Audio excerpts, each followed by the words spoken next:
네, 그렇다고 하면 원인 불명의 난임과 불임에 대해서 한의학에서는 또 어떻게 보고 있는 건가요? 네, 원인 불명의 난임, 이제 그 원인 불명이라는 말을 들으면 굉장한 답답함을 느끼게 되는데요. 원인 불명의 난임을 어떻게 설명하면 가장 쉬울까 하는 문제에 있어서 이제 아까 임신을 하려면은 배란도 돼야 되고 만나서 수정도 돼야 되고 착상도 돼야 되고 이렇게 크게 세 단계를 읊어드렸고 각 단계에서도 좀 더 세세하게 나오면 다양한 문제가 발생할 수 있다는 얘기를 드렸었는데요.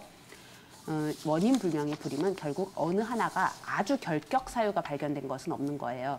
예를 들어서 당신은 배란이 전혀 안 됩니다. 완전한 배란장애입니다. 하면 원인이 확실하게 나오게 됩니다. 난임에. 또 혹은 나팔관이 막혀 있어요. 지금 그래서 난자와 정자가 만나는 것 자체가 안 되고 있습니다. 하면은 그 또한 확실한 난임 원인이 됩니다. 근데 원인 불명의 난임이라는 거는 배란, 수정, 착상 다 어느 하나도 결격 사유는 발견되지 않은 거거든요. 근데 나이에 따른 노화는 이 모든 요소들을 조금씩 약하게 만듭니다. 그러니까 배란이 되긴 되는데 어딘가 약한 난자. 10번의 배란을 하면은 뭐 한 2번 정도는 그럭저럭 쓸만한 배란을 하는데 한 8번은 좀 부실한 배란을 한다든가. 이런 식의 약한 배란. 그다음에 배란이 약간 불규칙해져서 부부가 두 사람이 날짜를 맞추기가 어려워진다든가.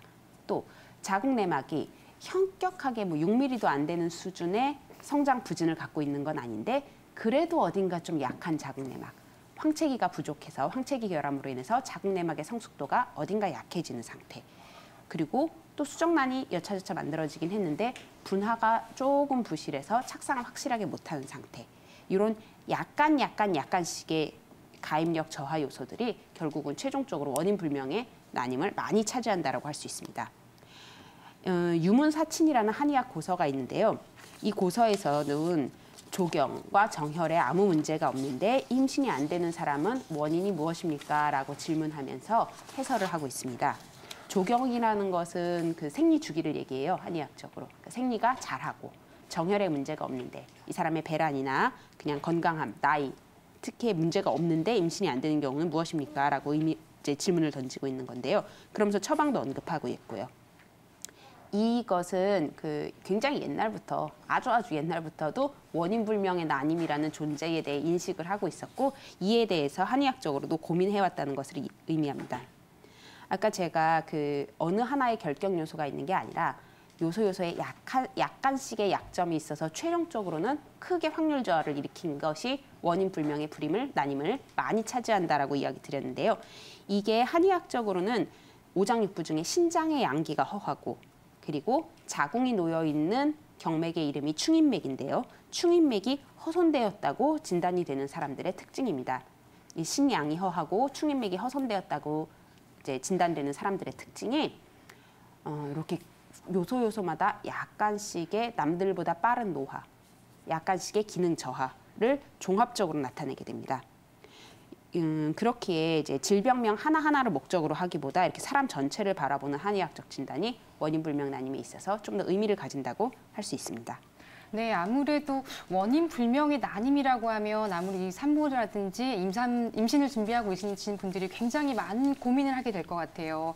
그런데 더 주변에 보면은 또 첫째는 잘 낳았는데 이런 경산부인 경우에도 또 둘째가 잘 생기지 않아가지고 이런 거 고민하시는 분들도 많이 있더라고요. 심지어 또 첫째, 둘째는 낳았는데 셋째 때 들어서서 이제 임신 잘 안 되고 이런 어려움을 겪는 분들도 이런 경우에도 난임이라고 볼 수가 있는 거죠. 네, 이런 경우에도 난임이라고 볼 수 있습니다.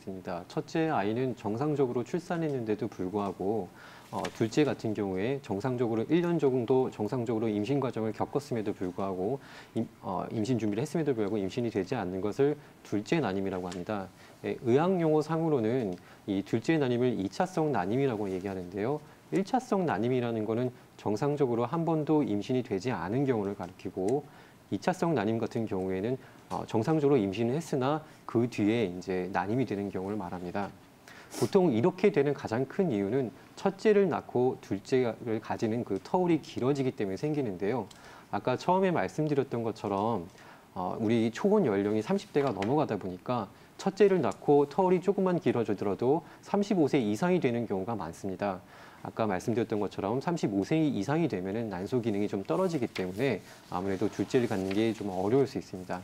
그 다음으로는 유산이나 아니면 출산 후에 자궁의 출혈이 심하게 있거나 아니면 자궁의 손상을 좀 심하게 입어서 그 여파로 이제 난임이 되는 경우도 있고요. 또한 산후에 자궁 내막증이나 아니면 자궁 근종 이런 어떤 질환들 때문에 난임이 되는 경우도 있습니다. 그렇기 때문에 보통 첫째를 출산을 하고 난 다음에 둘째를 낳기 위해서 터울을 그렇게 길게 안 잡는 게 중요하고요. 그리고 산후에 혹시 생리의 변화, 생리통이 심해지거나 아니면 생리 주기가 이제 변화가 심해진 경우에는 미리미리 치료하시는 게 필요하다고 볼 수 있습니다. 네, 이런 그 난임 부부들이 산부인과 치료로 잘 안 되는 경우에 한의원으로 많이 내원을 하실 것 같은데요. 이 난임의 한의학적인 치료 방법들을 한번 좀 소개시켜 주시죠. 예. 예, 난임의 경우에는 일단은 신호 증상들이 일단 침 치료에 대해서 좀 간략하게 말씀을 드리겠습니다. 침 치료는 신수나 지시렬 그리고 상뇨, 중뇨, 차료혈들을 활용하게 되는데요. 이곳에 침을 놓은 다음에 전침 자극을 걸어주게 되면은 자궁과 난소 쪽으로 가는 혈류량이 높아지는 효과가 있습니다. 또한 이렇게 시험관 아기 시술을 하는 경우에는 보통 고령의 임산부들이 보통 시도하는 경우가 있는데요. 이런 경우에 보통 신원증을 가지고 있는 분들이 많이 있습니다.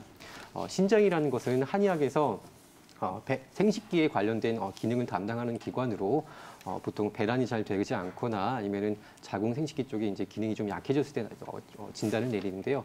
이런 경우에는 육미지왕탕이나 아니면은 수태환 같은 처방을 활용하는 것이 좋습니다.